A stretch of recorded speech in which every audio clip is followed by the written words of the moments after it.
total disappointment, or the ending everyone saw coming from a mile away? So, who actually won this almost 2-year-long battle between Blake Lively and Justin Baldoni, and why did they suddenly decide that they had no choice but to settle? Yeah, let's finally put a full stop to this drama, but occasionally not full stop. Hey guys, you are watching Alexandra Reed's channel. Thank you for being here and supporting the channel. Don't forget to subscribe. Trust me, this story somehow keeps getting messier. So on Monday, breaking news dropped. Blake Lively and Wayfarer Studios, the production company connected to Justin Baldoni, officially settled their lawsuit and reached a private agreement. And honestly, this happened literally about 12 days before the trial was supposed to begin on May 18th. Which is always kind of funny in celebrity lawsuits. 2 years of interview, accusations, PR chaos, internet detectives, inside sources, dramatic headlines, and then suddenly we've peacefully resolved the matter. Right, of course, you did. I was honestly waiting for this trial date for months. I literally wanted to see how this drama worked the play out an actual courtroom. I was fully prepared to follow every witness statement, every leaked document, every awkward courtroom moments. But no, officially it's over. Well, almost. And here is an important detail. Just a few weeks ago, 10 out of 13 claims were dismissed. All the accusations directly connected to Justin Baldoni, Jamie Hill's sexual harassment, and the so-called toxic work environment were removed from the case. So technically, Baldoni stayed involved only as a representative of Wayfarer Studios, but he personally was no longer listed as a defendant. The remaining legal issues were only between Blake Lively and Wayfarer. The lawyers for both sides released a joint statement, so let's read it together and talk about what it actually means. The final product, the film It Ends With Us, remains a source of pride for all of us who worked on it, raising awareness and making a meaningful impact on the lives of people affected by domestic violence and survivors in general is a goal we fully support. We recognize that the working process came with changes, and we understand that the concerns raised by Mrs. Lovely deserve to be had. We remain firmly committed to maintaining workplaces free from unethical behavior and unhealthy working environments. We sincerely hope this brings closure to the situation and allows people involved to move forward peacefully and constructively, including creating a more respectful atmosphere online. Now, if this statement sounds like absolutely nothing to you, you're wrong, because just imagine how many hours of legal negotiations it probably took to write these 3 polite little paragraphs. I swear, every comma in this statement probably caused a fight.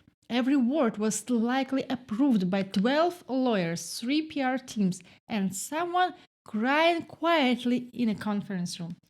Challenges during the working process and deserve to be heard. That definitely feels like Blake's team pushed hard for that wording. But then the line about maintaining workplace free from unethical behavior and unhealthy environments, that sounds way more like Baldoni's side saying, okay, fine, but let's not accidentally admit guilt here. A year and a half of legal chaos, actually closer to 2 years. And this is what we end up with. One carefully polished corporate statement that somehow says everything and absolutely nothing at the same time. Honestly, it deserves a award for diplomatic gymnastics. So why did this happen? Well, according to insider sources, and now we are officially entering deep yellow tabloid territory, so everybody puts your detective hats on. People around Blake Lively reportedly believed for a long time that counting this legal battle was becoming pointless, because whatever fair or unfair, she was losing badly in the court of public opinion.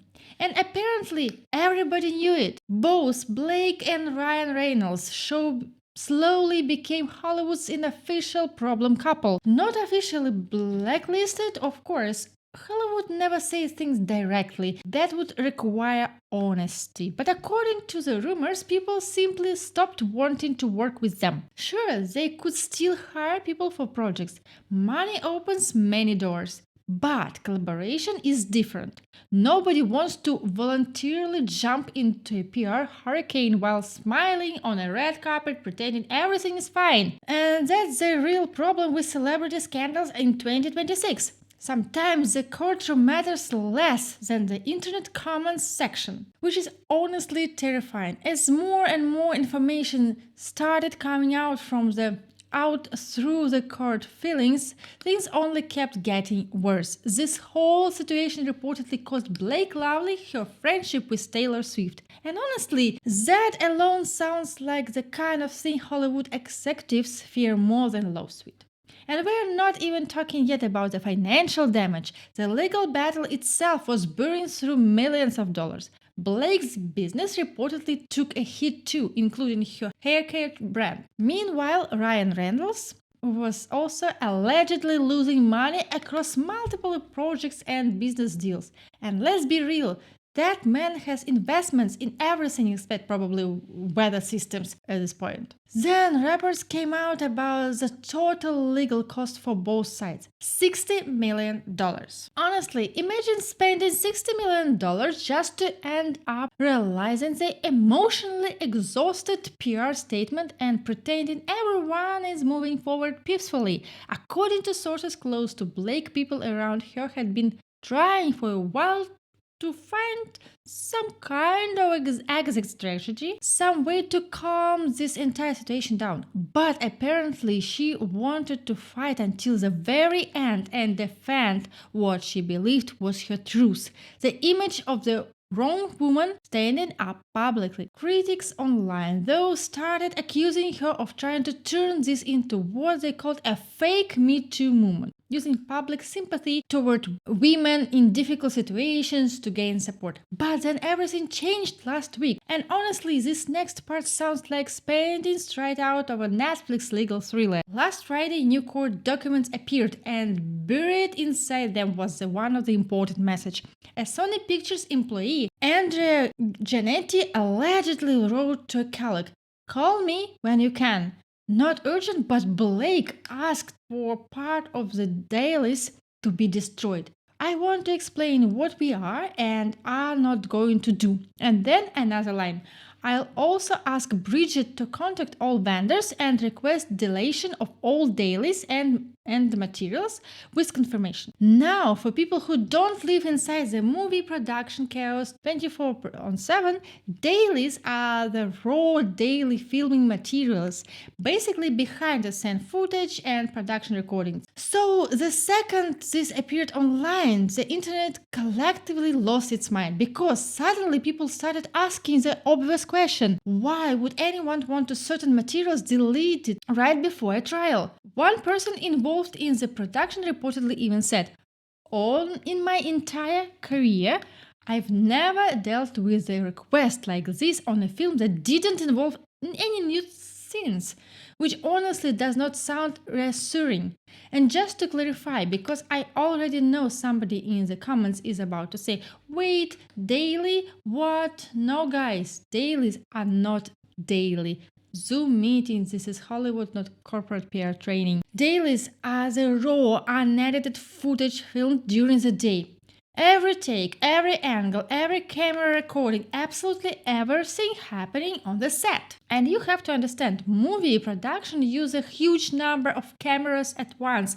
Different angles, different lenses, constant recording. Half the time those cameras are basically running non-stop. At the end of the shooting day, all that materials get collected together, and that package is called the dailies. Editors review them, directors review them, producers review them. Sometimes they check whether a scene is missing something or if they need extra shots.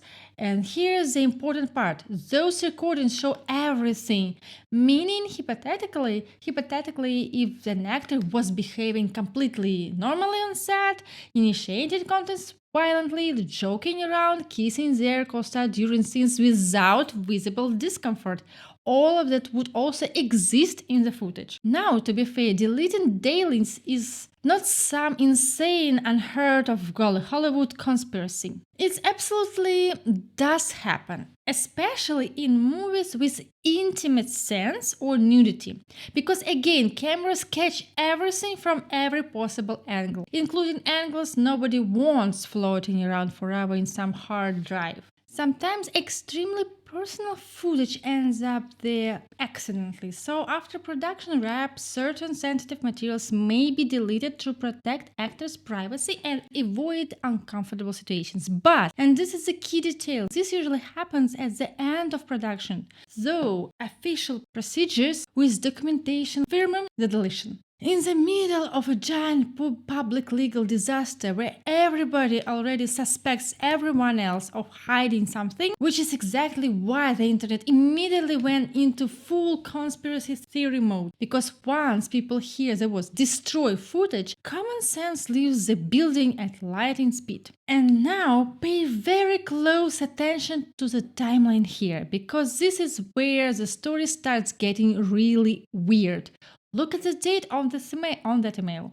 The message was reportedly sent on September 3rd, 2024. Meanwhile, as we all remember, the film was released on August 19th, basically a month earlier, meaning Blake Lively allegedly contacted Sony Pictures with this request after the movie was already finished, fully edited, and actively playing in theaters. The production was over, the final cut was done, everything had already been released publicly, and now comes the really shocking part. Fact forward to July 2025 during depositions and questioning under oath. According to the reports, a lawyer directly asked Blake, not once, not twice, whether she had ever requested that anyone destroy the dailies. And her answer was no. You never asked anyone to delete those materials? No. Well, that this email appeared. And naturally, Friday night on social media turned into absolute chaos because lying under oath in the United States legal system is a treatment like a cute little celebrity misunderstanding. American courts are many things, but forgiving about perjury is generally not one of them. Honestly, I think this may have accelerated settlement dramatically, because imagine trying to walk into court continuing the narrative of being the powerless employee who had no control over the process and then potentially having hours of behind the scenes footage showing you actively taking control of the production every single day. And this is where the public opinion problem became massive for the team, because people online had already started questioning the image being presented publicly. But once documents like this start appearing, the internet immediately goes into FBI mode. Suddenly, everyone became a body language expert, a legal analyst, and a film production specialist overnight. Which, to be fair, is basically modern social media in one sentence. Yeah, at that point, it was starting to look really bad. Like everybody quietly called their PR teams and maybe a therapist kind of bad. A disaster was clearly coming, and honestly, I think everybody involved, including Blake Lively herself, understood that. The situation had spiraled completely out of control, and now the only question was how to escape it with at least some dignity left. But here's the interesting part. Why did Justin Baldoni agree to settle? Because from the outside it almost looked like the deal benefited Blake much more than him. Meanwhile, Bryan Freedman, Baldoni's attorney, immediately started doing interviews everywhere. Podcasts, bloggers, online shows. Honestly, at this point, he's practically doing a world tour. And to be fair, this was clearly part of his strategy from the very beginning. Win the public opinion battle before the courtroom battle even starts. He spent months appearing in TikTok's entertainment news segment, podcasts, constantly shaping the narrative online. Which is exactly why Blake's team reportedly tried so hard to push him off the case and even sought sanctions against him. Because in terms of media strategy, she was losing that war badly. Now, Friedman made one thing very clear. He can't discuss the details of the agreement. No specifics, no backstage gossips, nothing. But according to reports from TMZ to other entertainment outlets, no money charged hands on either side. Nobody paid anybody. Apparently, they basically sat down, negotiated that everyone could and could not say publicly, signed the paperwork, and walked away exhausted. And when Friedman was directly asked whether he considers this as a victory, he dodged the question pretty carefully. But he did clearly say one thing. Justin Baldoni is happy that this is finally over. And honestly, personally, I don't really see this as some huge victory either. If anything, I'm disappointed. I was fully expected a complete Hollywood courtroom meltdown, like full documentary series material. I wanted the dynamic cross-examinations, the leaked messages, the emotional speeches, the whole thing. But at the same time, I understand why Baldoni agreed to settle, because the remaining claims were no longer aimed at him personally, they were aimed at the company, and proving that a large production company did absolutely nothing wrong. That becomes much harder legally, much messier publicly, and much more expensive emotionally, especially when everyone involved already looks completely exhausted by the situation. And let's not forget, in the middle of filming, they still signed that infamous agreement with Reynolds and Blake Lively. Remember that whole list of demands, the 17 points everybody kept talking about, the document they allegedly signed under pressure just to keep production moving. Well, whether people agree with it or not, the documents still exist. And honestly, this story has already dragged on for almost 2 years. And the craziest part, the actual trial hadn't ever started yet. May 18 was only supposed to be the beginning. This thing could have continued for months, maybe longer, maybe more legal fees, more PR disasters, more headlines, more people leaking anonymous insider information every 6 hours like it's a full-time job. Meanwhile, the company still has to function. A studio is supposed to make money, not burn millions endlessly feeding lawyers and crisis management teams. And if you didn't know, reports say Justin Baldoni even had to put his house up for sale. Apparently, they first tried renting it out for around $40,000 a month, but nobody took it. So eventually it was listed for sale for almost $9 million. And honestly, at that point, you can tell the entire family was exhausted. And again, this was before the actual courtroom trial ever began. This was still pre-trial battles, depositions, feelings, motions, PR warfare, endless legal pressure. So, from a human perspective, I completely understand why both sides finally decided to sign the agreement and just end up this night. Now, my guess, and this is a speculation obviously, is that Blake's side probably also negotiated protection against future counterclaims related to reputational damage, emotional distress, and all the financial fallout from this situation. Which honestly I do find a little frustrating, because after everything that happened, a lot of people expected some kind of clear final resolution. Some dramatic Hollywood ending where one side wins decisively and the other completely collapses in court. But real life usually isn't that cinematic.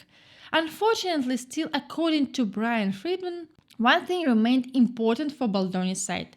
Justin still has the right to tell his version of the story. And honestly, that line alone tells me this drama may be legally over, but culturally, online, in public opinion, oh, this conversation is nowhere near finished. So honestly, at this point, I wouldn't be surprised if we eventually get a book deal, or at very least at podcasts where Justin Baldoni finally tells his side of the story in full detail. Because let's be real, Hollywood people do not survive scandals quietly anymore. They monetize the drama, preferably with the with a soft beige podcast studio, emotional background music, and sponsorship from a wellness app. And one comment I saw online honestly summed up the entire situation perfectly. Blake realized she was about to become the next Amber Heard if this case actually went to trial. Brutal comment, but I can't fully disagree because if this had gone all the way through court, there was a very real possibility that Blake Lively would have faced a complete public image collapse online. And yes, people immediately started making the move to Spain and disappear from Hollywood jokes. The internet truly never misses an opportunity to recycle celebrity trauma. Now, of course, Reynolds also took damage from all of this. His business, his project, his public image. His entire perfect, funny Hollywood couple. Branding definitely got cracks in it. But let's be honest here financially. They will survive. They still have an enormous number of projects, investments, and business connections. Nobody needs to start a charity fundraiser for Ryan Reynolds. I think he'll manage somehow. And right after news of the settlement broke, Ryan suddenly posted a photo with Blake publicly supporting her, which people noticed immediately because before this he honestly seemed weirdly quiet throughout parts of the scandal, at least quieter than many other people expected. But here's the important thing: even though this feels like the ending of the story, technically it's not over yet. The judge still has not officially approved the settlement agreement, and the details are apparently still being finalized. Now, realistically, courts rarely reject this kind of agreements unless something is seriously wrong. So it would be extremely surprising if judge suddenly refused to approve it. But what I personally find fascinating is the public reaction. Because literally the same Monday that the settlement news broke, just hours later, we suddenly saw Blake Lively appearing at the biggest fashion event of the year, Met Gala. And honestly, the timing felt incredibly intentional. Like a giant Hollywood message saying, everything is fine, we're moving on, please look at the dress now. So first of all, how did you guys like the look? Because honestly, I have to admit that Blake Lively looked incredible, and listen, no matter how much she may annoy people personally right now, we still have to acknowledge the obvious. The woman knows how to do on red carpet. That part has never been the problem. The vintage Versace dress, stunning, very carefully calculated, very old Hollywood but expensive. Nothing about that appears felt random. Let's be serious, this was not a situation where she opened her closet and threw out, "Oh wow, this random designer gown fell out, guess I'll casually run to the Met Gala." Absolutely not.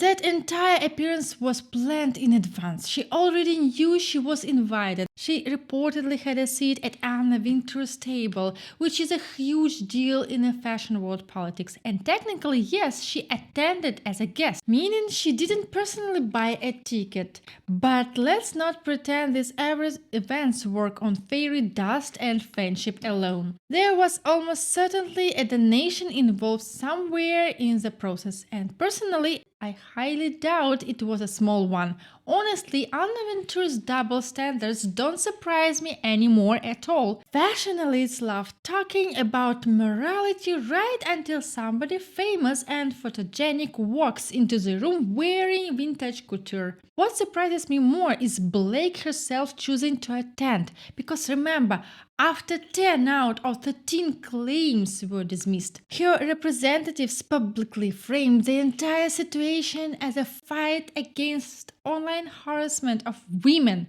The message was basically, this was always been about protecting women from internet cruelty, misogyny, and excessive public attacks. And look, online hate absolutely can become vicious and disturbing. That part is true, but then immediately after saying that, showing up at the most photographed celebrity event of the planet is a very interesting choice, because the Met Gala is not exactly a quiet healing retreat away from public attention. It's basically the Olympics of celebrity visibility. Every camera is pointed at you, every outfit gets analyzed, every facial expression becomes a TikTok debate. Every 5 seconds somebody online declares your career either completely over or iconic, so the public reaction becomes fascinating to watch. Some people saw her appearance as powerful, like she survived the scandal and came back publicly. Others say it as completely tone deaf, like you just spent months talking about the cruelty of public attention and then immediately walked into the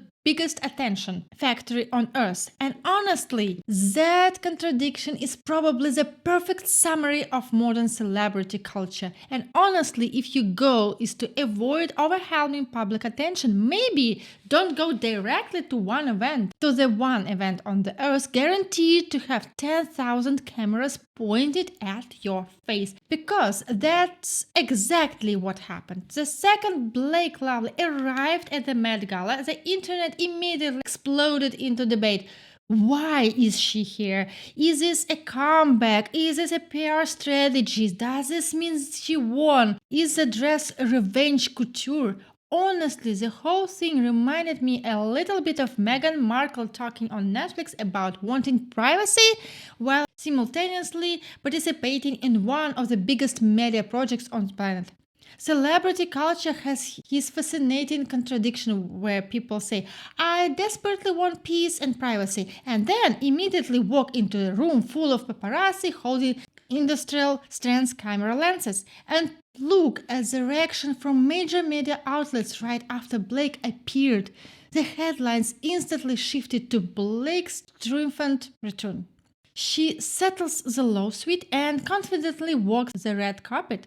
Hollywood queen energy, which honestly is brilliant PR strategy because when somebody appears smiling, glamorous, elegant, and perfectly styled under expectant lighting, a lot of people subconsciously assume, oh, she must have won. That's how celebrity optics work now. People don't read 200-page court filings, people read vibes. But once the glitter settled literally and metaphorically, the tone of coverage started changing again. And suddenly we saw very different headlines. A lot of outlets began describing this case as a lawsuit that fractured Hollywood. A scandal that damaged everyone involved and exposed how ugly this celebrity legal wars can become publicly. And I think Hollywood quietly learned an important lesson from all this. Unless we are talking about serious criminal charges, taking these kinds of public reputation battles fully to court is incredibly dangerous. Because even if you win, your image still gets damaged. The internet never forgets. People pick sides emotionally. Every old interview gets reanalyzed. Every facial expression becomes evidence. And afterwards, rebuilding a public image can take years. Now, according to rumors, of course, there are rumors, Blake is apparently trying very hard to repair her friendship with Taylor Swift. Some rappers even joke that Blake already picked out a wedding dress for Taylor's future wedding. Tiny problem though, apparently nobody has actually invited her.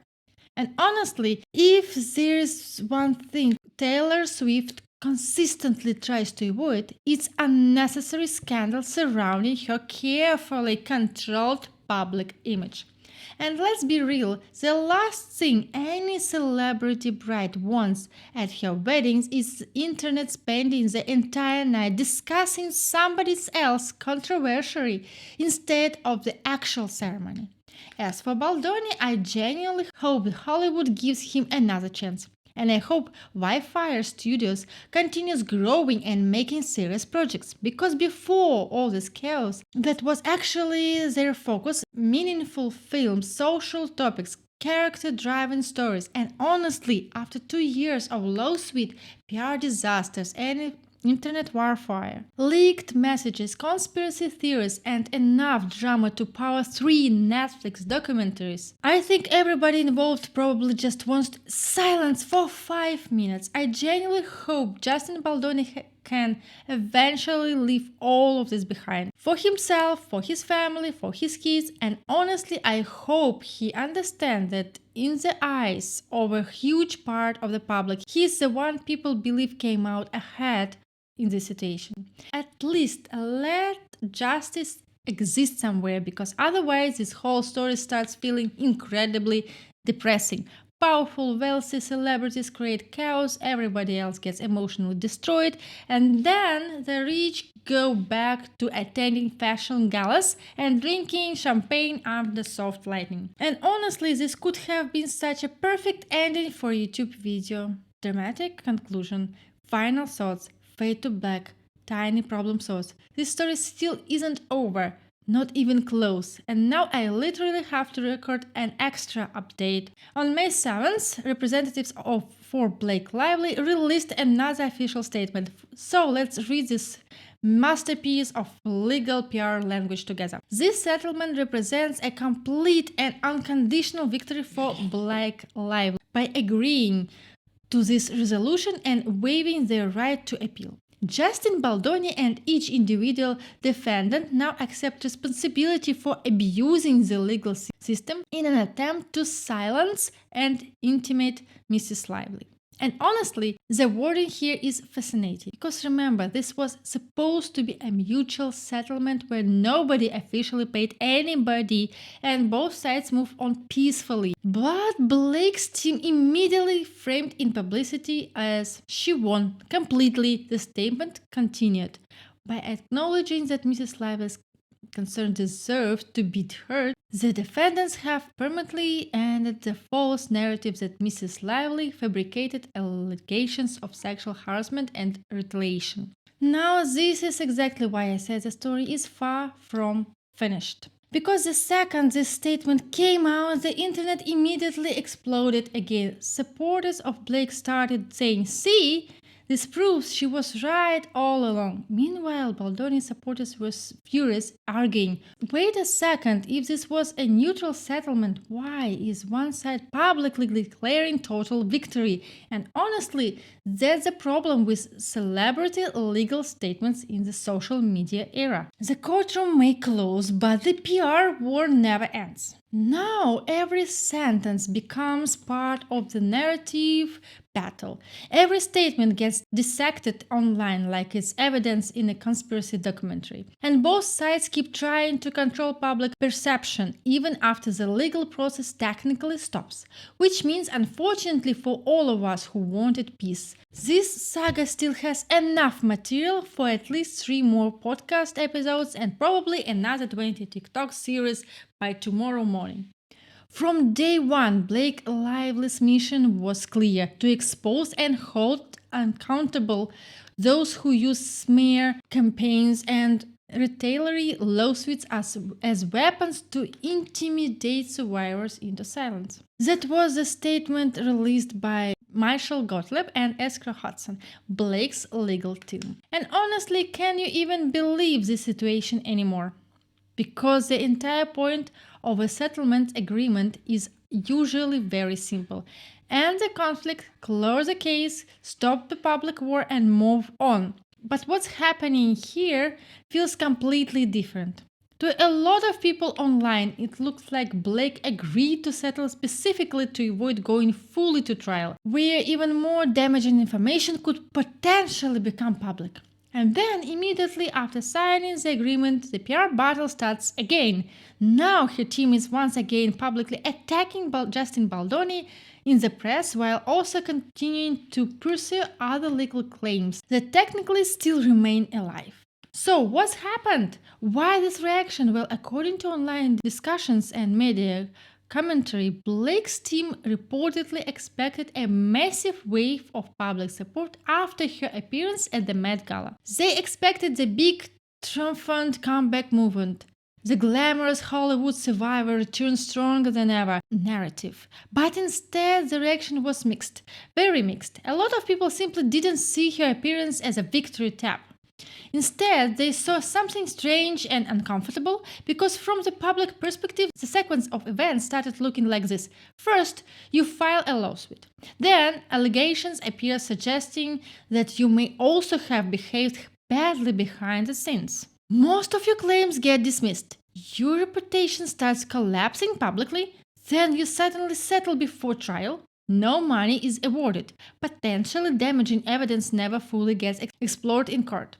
And then, literally the same day, you walk a red carpet smiling under flashing cameras. And now, according to critics online, Blake's team appears to be trying to rapidly rebuild their narrative and repair her public image. Which is where things get really interesting because they are now using language from the joint May the 4th statement, the carefully negotiated one that both legal teams clearly spent forever polishing and reframing those exact same words as proof that Blake won. Specifically, they keep pointing to the phrase that her concerns deserves to be heard. But critics immediately responded, wait! That does not automatically mean the other side admitted guilt. And that's the entire battle happening online right now. One side interprets the settlement as validation. The other side interprets it as strategic damage control. Meanwhile, Baldoni's supporters argue that Blake's team is twisting neutral legal language into a publicly relations victory speech in order to reestablish her image while continuing to portray Baldoni and Wayfarer studios as villains who try to silence her. And honestly, this is exactly why I keep saying that the legal case may be ending, but the reputation war absolutely is not, because modern celebrity scandals are no longer fought only in courtrooms. They are fought through headlines, through TikTok edits, through PR statements, through Instagram photos, through fashion appearance, anonymous insider sources, and through whichever site manages to control the emotional narrative online for just a little bit longer. So now the message coming from Blake's side basically feels like, yes, we refuse to go to trial, but we still want compensation, public sympathy, moral victory, and for Miss Blake to be officially declared hurt for society.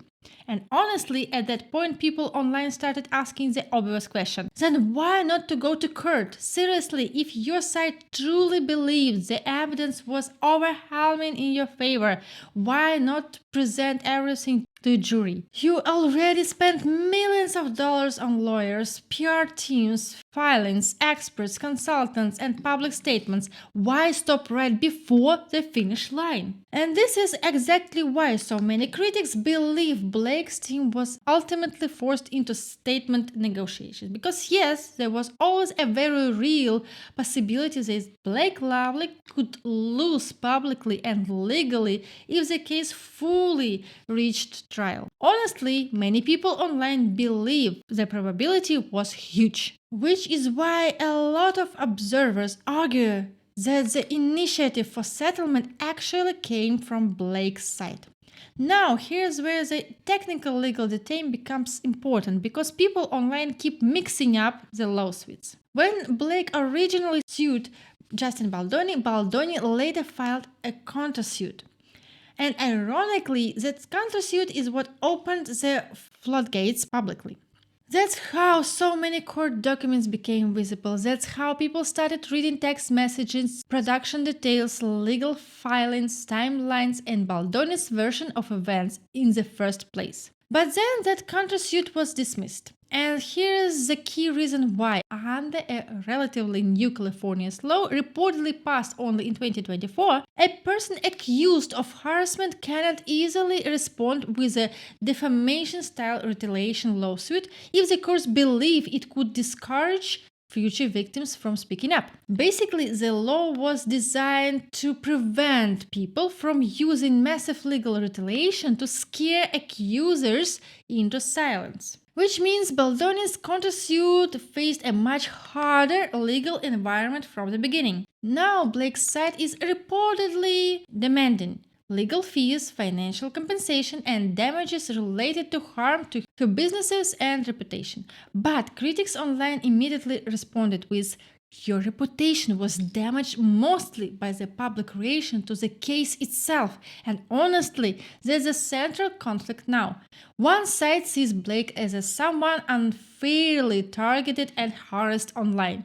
The other side believes her own legal and PR strategy backfired catastrophically. And this is why the internet cannot let this story go because at this point it's no longer just about one Hollywood lawsuit. It's become a giant cultural argument about celebrity power, public narratives, social media manipulation, PR warfare, gender politics, reputation destruction, and whether public opinion has become more powerful than the actual courtroom itself. Which is honestly a terrifying sentence when you really think about it. And honestly, there is some logic behind the law. The general idea is that when somebody comes forward with harassment allegations, the system tries to prioritize examining those claims first, before immediately allowing massive retaliation lawsuits about reputation damage. Which in theory makes sense. The goal is basically let's first figure out where the abuse happened before powerful people start burying each other in defamation claims. But the problem is that many people watching this case believe the entire situation became inverted from the beginning because a huge portion of the public no longer sees Blake Lively as a victim in the story. And that is why the situation became such a disaster for her PR team. Now, here's the important part. The compensation Blake is reportedly still pursuing are connected specifically to Baldoni's countersuit and the alleged reputation damage caused by it, because technically her original claims are already resolved. Well, resolved is a generous word. 10 out of 13 claims were dismissed, and for the remaining 3 she agreed to settle. But importantly, she reportedly received no financial payout, which honestly a lot of people online found extremely strange. Because usually when someone publicly declares total victory after a settlement, people expect at least some visible compensation attached to it. Instead, critics immediately started saying, wait, if you won so completely, where's the actual result? And now, to many observers, it feels like Baldoni, Blake's team is reopening the PR war all over again. Like everybody already sat down, negotiated peace, signed the papers, and then immediately someone flipped the table over and restarted the argument online. At this point, critics believe we are actually watching a new media campaign forming against Justin Baldoni, which again raises the same question. If Blake truly believed she could fully prove everything in court, she had the opportunity to go before a jury, present evidence publicly, speak freely, and demand whatever compensation she believed she deserved. But she chose not to. And that decision is exactly why Baldoni supporters believe the settlement was strategic necessity rather than triumph. Meanwhile, Bryan Freedman, Baldoni's attorney, finally responded publicly, and honestly, he sounds completely exhausted by this entire saga.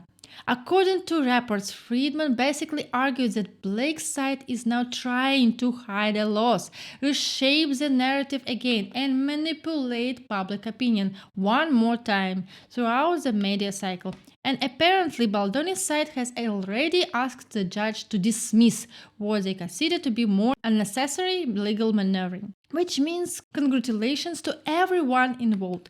The lawsuit may technically be ending, but the argument about who really won is now entering its next evolutionary stage online. And honestly, at this point, the internet is treating this case less like legal news and more like an ongoing reality show which court documents. So yeah, at this point, it's pretty obvious that none of this is actually over. And honestly, it probably won't be over anytime soon. Now we wait for the court's reaction, the judge decision, and what happens next with these new demands motions and accusations flying back and forth. And of course, we'll keep watching the process very closely together because apparently this case refuses to leave the group chat of the internet. Honestly, at this point, this entire saga has become half Hollywood scandal, half legal thriller, half PR masterclass, and somehow also half reality show.